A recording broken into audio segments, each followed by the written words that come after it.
So this is going to be a bit complicated. And I would ask that everybody watching this video takes their political biases and kind of put them to the side for now. That's what I'm going to do. I have stripped any political relevance from this story entirely, and I'm only going to tell you the facts. And for the sake of clarity, I am not necessarily a political person, and this is not exactly a political channel. Now, granted, I have gone after both sides of the political spectrum before. I have discussed it a little bit. It's somewhat inevitable. But for the sake of this story, as I said, I will be stripping any political context from it. Because in all honesty, this entire thing becoming a part of the culture war has made it incredibly difficult for many people to uncover the truth. And there is many reasons for that. I mean, how can you blame anybody for not actually looking at this critically when you're saying this shit? As a result of that, I have decided also to strip any mainstream media sources in this video, with exception to two. One of them is written by Tim Ballard himself, and the other one is discussing his quiet exit from the company that he had founded. And we will get to all of those later in the video. But for now, I need you to understand, or at least hear, one important fact. And that is that I am being as objective as is humanly possible about this. Because prior to me looking into this guy, I, like many other people, wanted to watch the movie Sounds of Freedom, or Sound of Freedom, or whatever the fuck it's called. And I heard it was based on true events, so, you know, whatever, fuck it. And in my ignorance, I honestly thought to myself, yeah, I mean, like 95% of it has to be true, right? There's always going to be some dramatization, but the bulk of it, the major plot points have to be true, because who the fuck would lie about child trafficking, aside from Eliza Blue? Who the fuck even is Tim Ballard?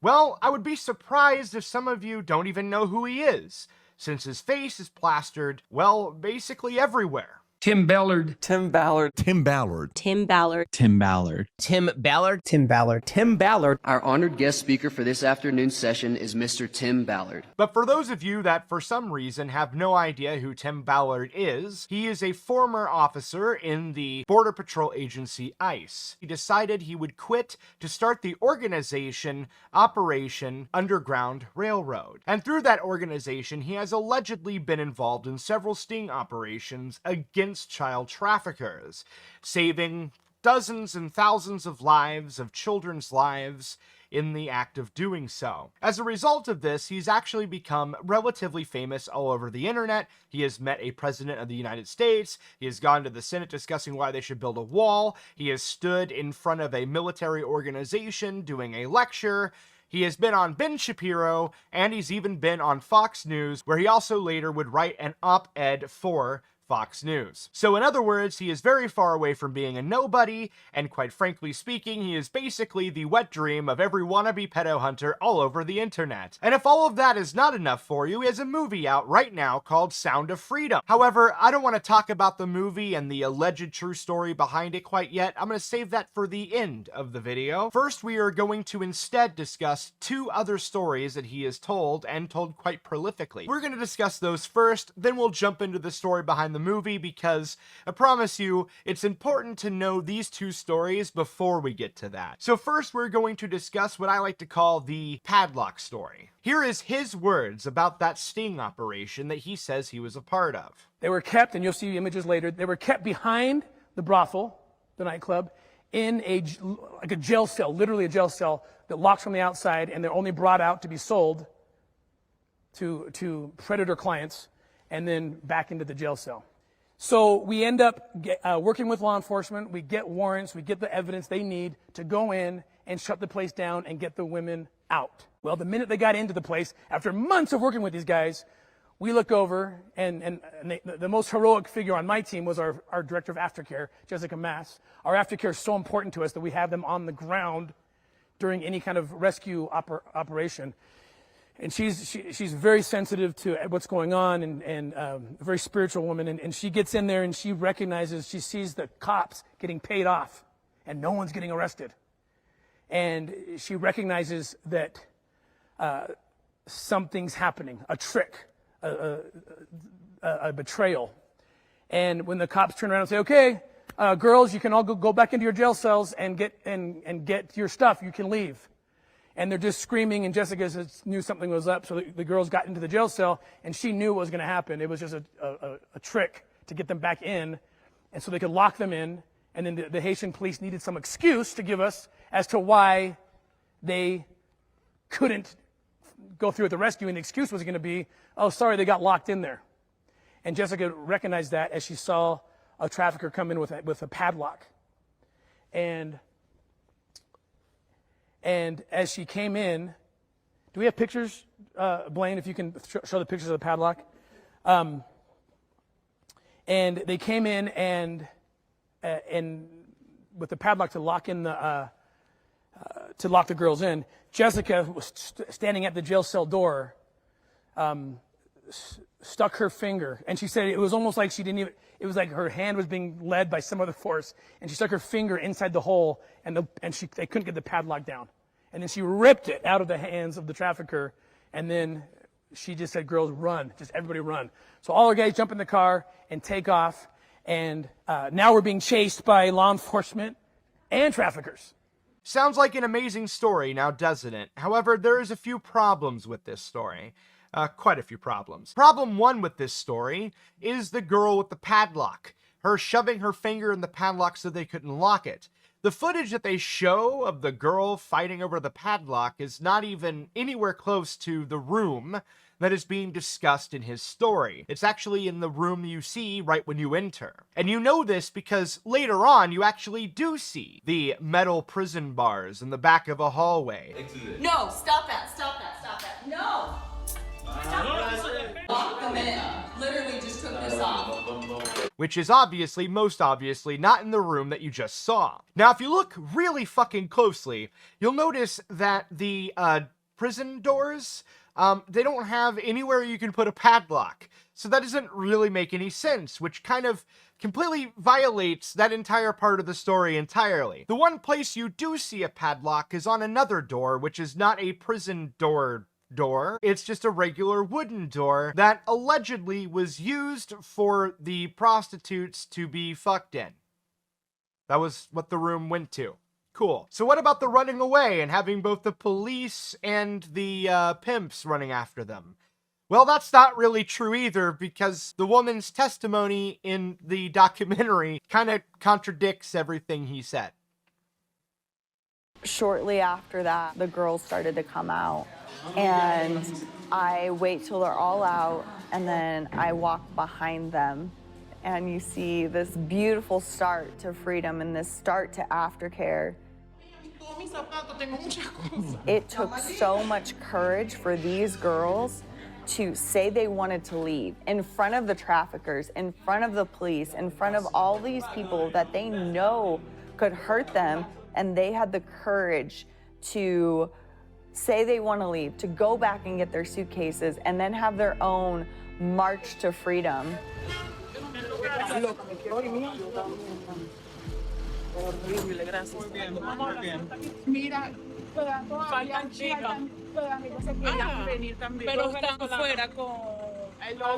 Yeah, so honestly speaking, at the end of the day, it's really hard to tell who's telling the truth here. Right? Is he lying? Is she lying? Are they both lying about different things? Difficult to tell.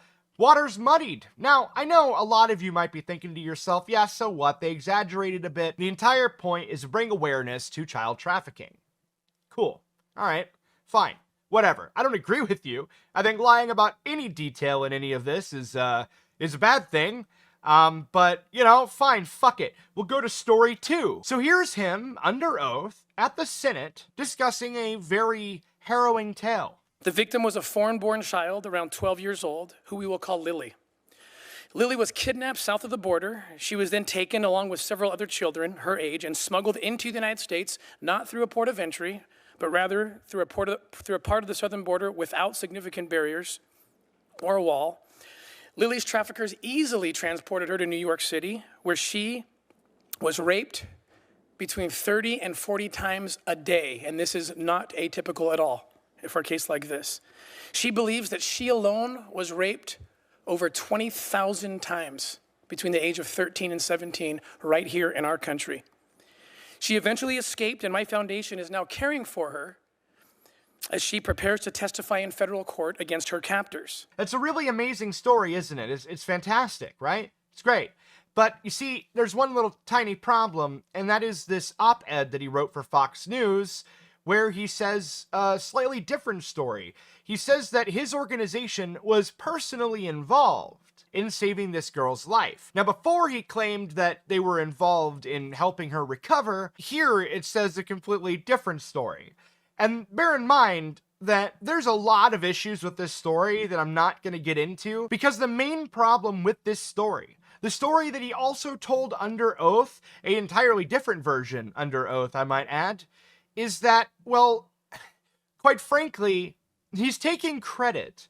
He's taking credit for this girl's own escape. Yeah, so you can take the claim that he was taking care of her, or that his organization was taking care of her, with however many grains of salt you want to take it, because at this point, I don't even buy that. So, what are we left with? Well, we're left with my promise. And my promise was we're going to talk about that story, that lovely, lovely story that happened to make it into cinema. Well, to get into that, I'm going to play a clip from a documentary that was made in 2018 discussing not only his story, but the story behind the organization itself. And because I can't really show you, like, actual direct clips from a copyrighted documentary I found on Amazon Prime, I am instead going to play the audio with the subtitles at the bottom and pictures of the individuals speaking. So anyway, here it is.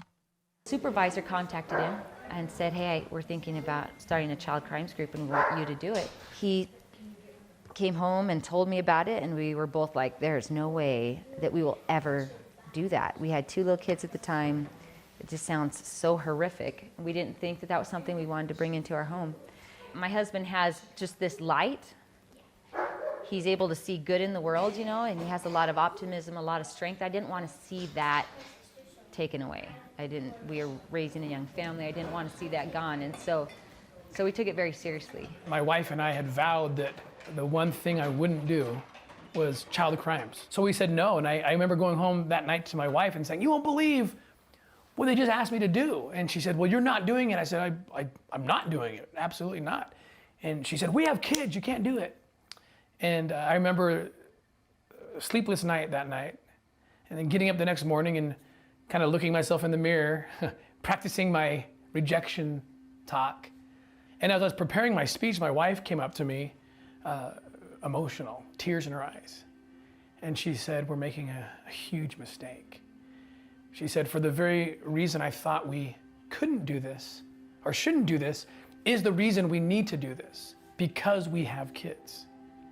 Because we know what childhood is supposed to be. And if it's true that there's millions of kids that are forced into that hell, how do we say no? Because we're afraid of our own pain, which is nothing relative to that pain. And so I reluctantly changed my speech, and it was just one word, yes. And we got into it. And then something happened that was completely transformative for me. We were doing these child pornography investigations, and one of the kids from the video surfaced, and happened to surface right on the border where I was working. Not long ago, a horrific video of a 5-year-old boy being sexually abused in the worst way was discovered by U.S. authorities. The boy and his 12-year-old sister, they had been kidnapped and they had been trafficked back and forth between the U.S. and Mexico. Both were sex slaves to a monster of a man. Well, something happened. Divine providence stepped in, and it took place at the U.S.-Mexico border. The boy was seen by a U.S. official who knew who he was, identified the boy in the video. It was the first time that I was actually seeing one of the kids from the videos. It was an American man who lived in the LA area. He had a big warehouse, and inside his warehouse was a house, like a residential home. And inside that home, there were cameras, hidden cameras everywhere, porn everywhere, toys everywhere. And he'd bring these kids in to desensitize them, and he'd make child rape videos. And as the dust settled in the investigation, this kid ran to me. And I remember he jumped into my arms and just held me, and he was shaking. And he just said to me, with tears in his eyes, holding me and shaking, he said, "I don't belong here." I mean, yeah, it's a lovely story. He even expands on it here. We got intel, an American man was kidnapping children in Mexico, smuggling them into the United States. And in San Bernardino, you can look at this case up. His name's Earl Buchanan. You can look it up. You can Google, learn all about the case.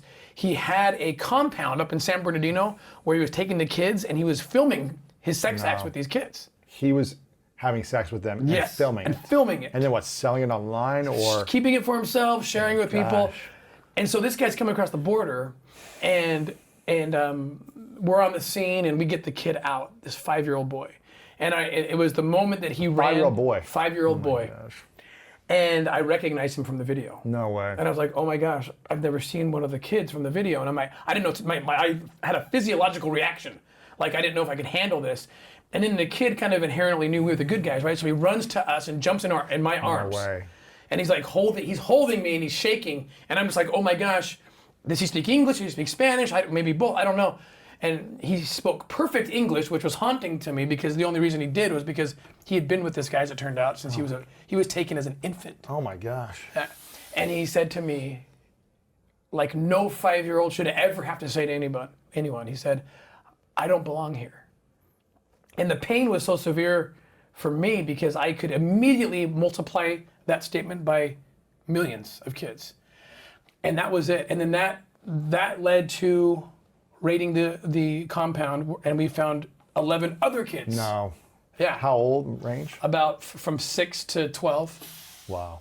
So that was my point of like, I had to make a decision. I went home after that operation. So the first operation. That was the first time I'd done a lot of cases where we did the receiving end. So we did like the search warrants and arrests of pedophiles who were receiving child rape videos. But they didn't have kids there. Right. This was the first time I saw one of the kids from the video.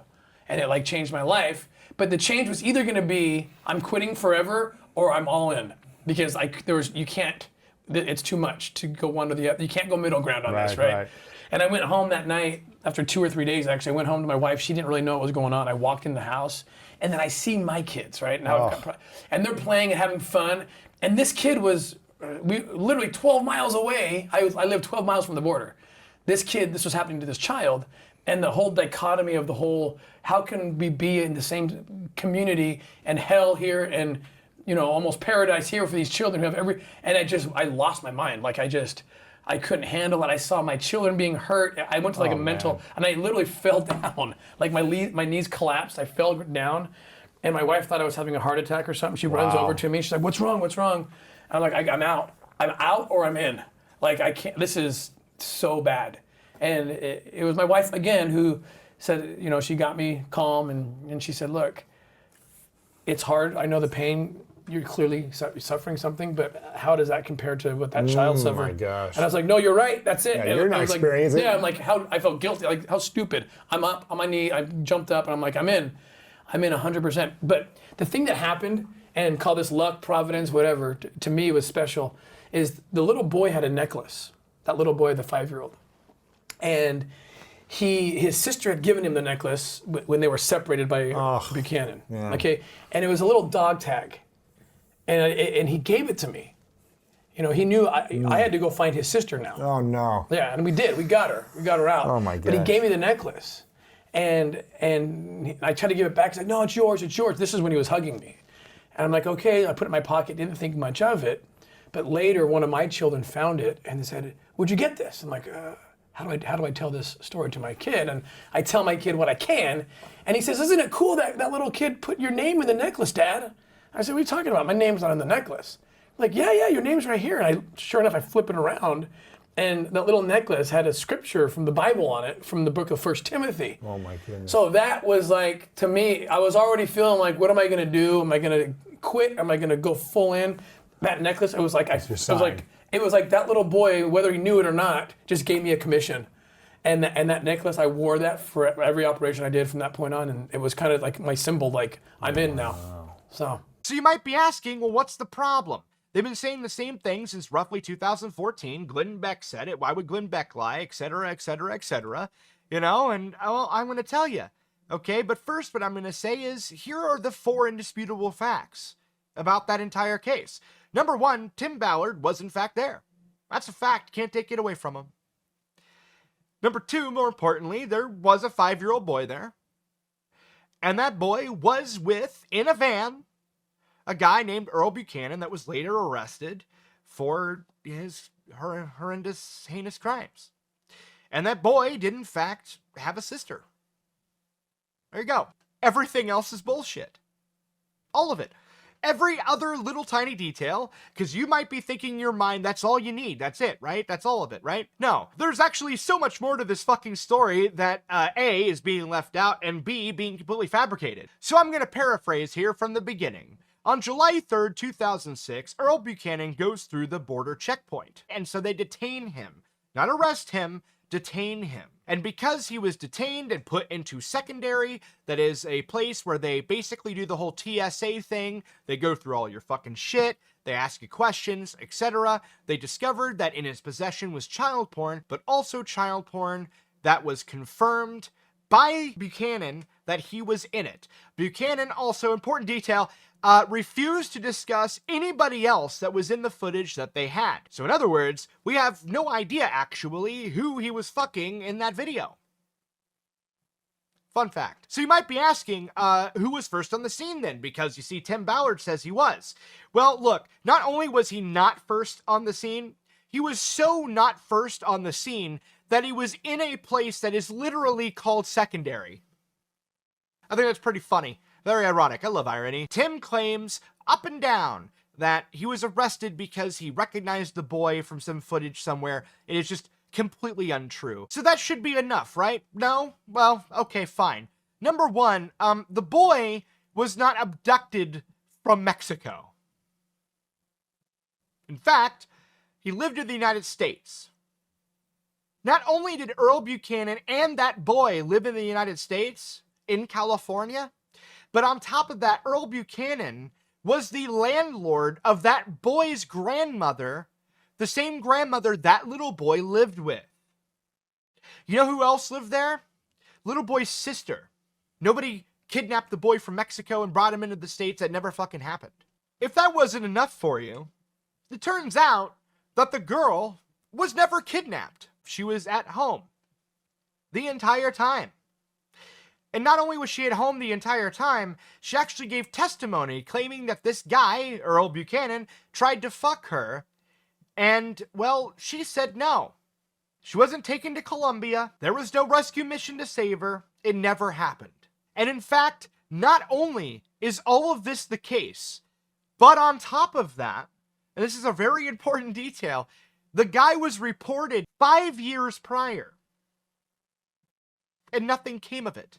So this guy not only lived in the States, he actually had a report filed on him by other people. He was buying kids like bikes and toys and shit and making parents believe that they were just all buddies or something.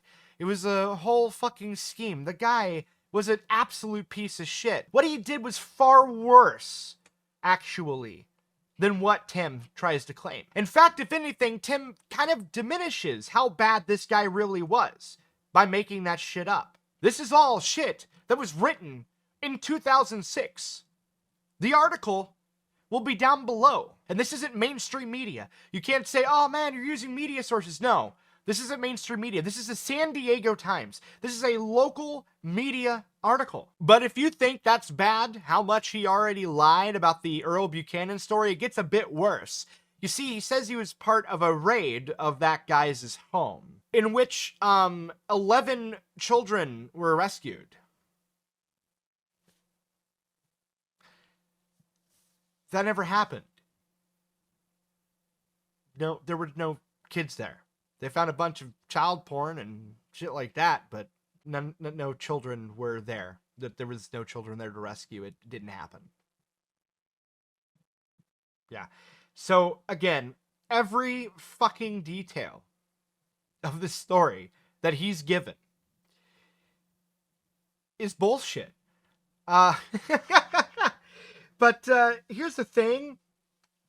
It gets even more weird. On June 27th, 2023, a blog post was written on the O.U.R website in which it specifically states that the part about him rescuing the girl from Colombia was a fiction. His sister had given him the necklace when they were separated by Buchanan. Yeah. Okay, and it was a little dog tag, and he gave it to me.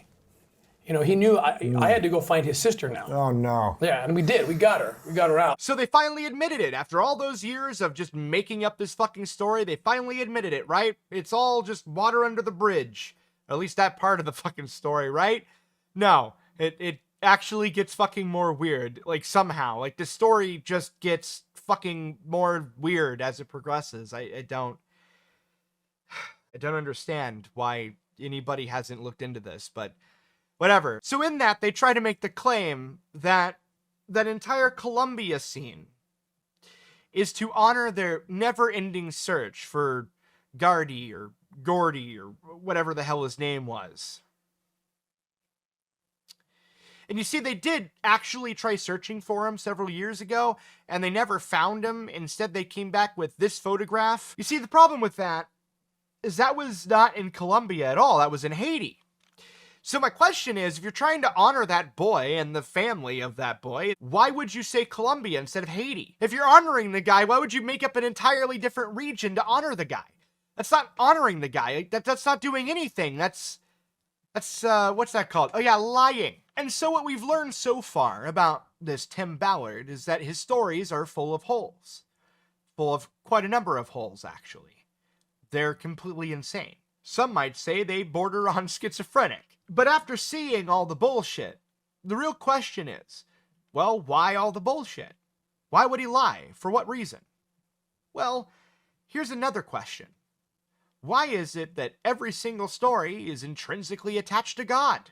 All I can say is it burns a million holes in your brain, and you have to get help. For me, it's faith. Faith is everything. In fact, I don't know how someone even does any of this work without faith that, you know, in a savior that can heal, and all the kids you're never going to get, you know, and the redemption that happens for all God's children at the end. Like, if I didn't know that and understand that even these horrific things will somehow be used for their experience and somehow it makes sense to God, I would either quit or just keel over and die myself, because it's that dark.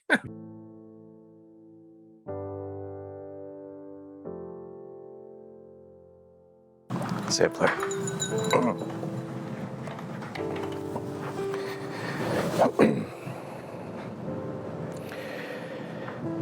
Heavenly Father, we come before Thee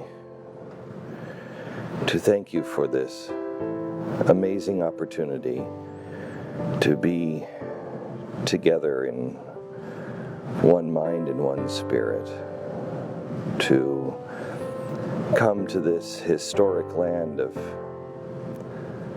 such great potential and such great history and such profound perversion and darkness, to be at the tip of the spear. Another question is, why is it that he's so hell-bent on basically making everybody completely afraid of something with completely bullshit statistics? In the last 2 years, it's increased 360% the adults who come in with kids who aren't their kids. In the last couple of years, there's been a 5,000% increase in child rape videos. Or hell, here's an even better question. Why is the guy going out of his fucking way to get people to feel so deeply empathetic about his mission? Please join me in a mental exercise that I employ often to ground me and focus me. I imagine that one of my own children is in the place of one of these child victims. I have 9 children, including 2 that my wife and I recently adopted from Haiti after having liberated them from traffickers. So it's something easier for me to do, and I know it's a difficult thing to do, but please, just for a moment, please imagine that one of your children, your grandchildren, nieces, nephews, dear friends has been kidnapped and is currently in Mexico being transported north with an evil scheme to smuggle them into the United States and force them into these black markets that we are discussing. 250,000 Haitians died in that earthquake. But what was underreported was the fact that made about 500,000 children that were orphaned overnight. And they're now walking the streets, aimlessly walking. And so what people do, these traffickers show up and they write orphanage on the wall. Orphanage here, orphanage there. Oh my God. And now innocent people, what do we do with these children? Their parents are dead. And my children, that I end up adopting, their stories, they're crying over the dead bodies of their mom and dad. They're 1 and 2 years old. And so did you feel that the movie that you've met the objective that you were trying to accomplish there? I mean, yes. You know, I can take very little credit for it. I'm just watching these guys who I think are artists like extraordinaire, you know, because I didn't know how they were going to do this. I mean, I don't watch the movie because I can't watch. I come in like after if they want me to speak because it's very PTSD triggering for me. And yet another question is, why is this guy on literally every fucking platform on the internet? And why is he on television? Why is he just going and doing all these tours? So to summarize, why is it that he's lying about all these details, about all these sting operations? Why is it that he's dragging religion into every single one of them when he's talking to people on the internet? Why is it on top of that he's going out of his way to inflict fear on people by making up insane statistics that are verifiably untrue? And why finally is he trying to go out of his fucking way to tug on the heartstrings of everyone else? He's a con man. That's all like classic con man shit. There are going to be people that are going to say, well, how could he have possibly gotten away with something on this scale? How is it that he could have fooled the government? How is it that he could have fooled the people? How is it that he could have fooled everyone around him? And that's a pretty easy question to answer, because there's this bitch. Our tale begins with Staff Sergeant Sarah Kavanaugh. Sarah Kavanaugh had joined the Marines around 2006 or 2007, deployed to Iraq and Afghanistan where she was blown up, received a Purple Heart and a Bronze Star with V device, V being for valor, for pulling some Marines out of a burning vehicle while being engaged by the enemy. Now, some of the shrapnel inside of her body, due to this roadside explosion that causes this entire event, led to her receiving the Purple Heart. Well, she got out and had a hard time switching over to civilian life. She started leaning on different military organizations for those that were wounded and having a hard time moving into the civilian world. And they assisted her. She eventually got the job as the commander of a VFW post in Rhode Island. Now you might think that this is a great feel-good story of a wounded veteran coming full circle, helping themselves out, relying on others, and then getting a job back in the veteran community. Hell, it's the VA. But it doesn't end there. Sarah was diagnosed with lung cancer, which then metastasized into her brain. It was terminal. What a bummer. But it's because of this cancer that we got to know Sarah. Some issues started popping up. Because once you take an individual in the military sphere and elevate them on social media, there's a lot of prying eyes on there. So if something's not right, well, someone's gonna find it, aren't they? Aren't they, Sarah? Now here's where it gets juicy. Sarah never had cancer. In fact, she was never wounded overseas because she never went overseas because she never served in the Marine Corps. She didn't serve in any branch. She's a civilian who made it all up. Fairy dust. So Sarah, here's the fake. It doesn't end with Hunter 7 figuring out that she's full of shit and immediately pulling down and refunding all of the monies collected for this fucking lying turd. The military non-for-profit sphere, it's a small circle. So immediately Hunter 7 starts going around and talking to all the individuals and non-for-profits that she may or was associated with in the past.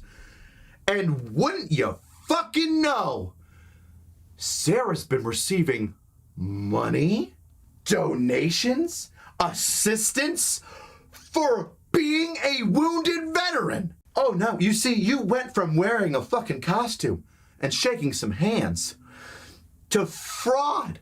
You've been defrauding non-for-profit organizations for wounded veterans. We must go over yet one more anomaly.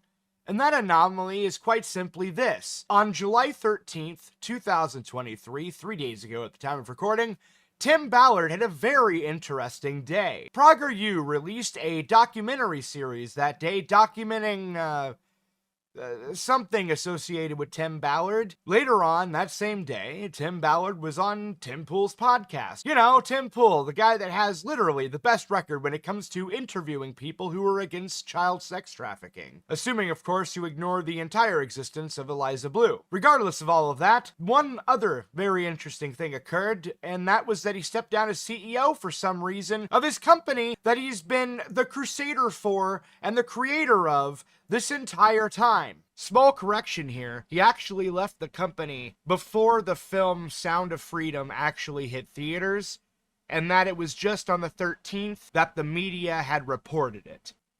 Either way, it's pretty weird. After all of that, Tim Ballard just fucking quit.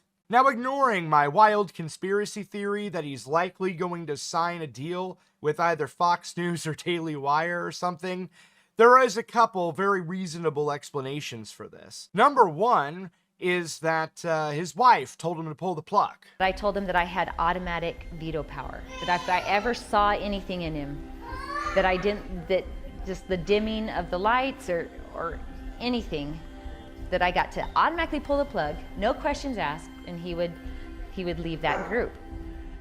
Yeah, that's possibly it, I guess. The other reasonable explanation is that he didn't step down, just like how he didn't step down April 1st, 2019. Okay, so I've heard you get paid, me personally, that I get paid in excess of $300,000 a year at O.U.R. So I'm so happy to stand here and tell you that I'm a volunteer at O.U.R. and I have been since April of 2019. I don't have any of the benefits that we offer our employees. And it's not because I couldn't. I don't want to take it, because my wife and I decided early on that we would find a way at some point to be volunteer CEOs. And we finally achieved that goal in April of 2019. Now, you could make the argument that that was just an April Fool's joke. But then I would like to ask you a very important question. If you take child trafficking so fucking seriously that you create an entire organization in the effort of fighting it, why on earth would you participate in an April Fool's Day joke surrounding the idea that the leader, the lead crusader of your organization, the face of your organization, is going to retire? Why would you do that? That doesn't make any sense. That's actually completely insane. So either A, it was in fact an April Fool's joke, in which case you should not be taking this nonprofit seriously in any way whatsoever, or B, it was not an April Fool's joke and they were lying. And if they were lying then, the question is, are they lying now and he is in fact still the CEO? I don't know. But what I do know is that he's quite literally Eliza Blue, but with a penis. Oh, one last thing I forgot to mention. You notice that Glenn Beck is shilling really fucking hard for Tim Ballard? You also notice that the corporation that bought the rights to distribute this movie exists? Well, what all three of them have in common is that they are Mormon. Make of that what you will.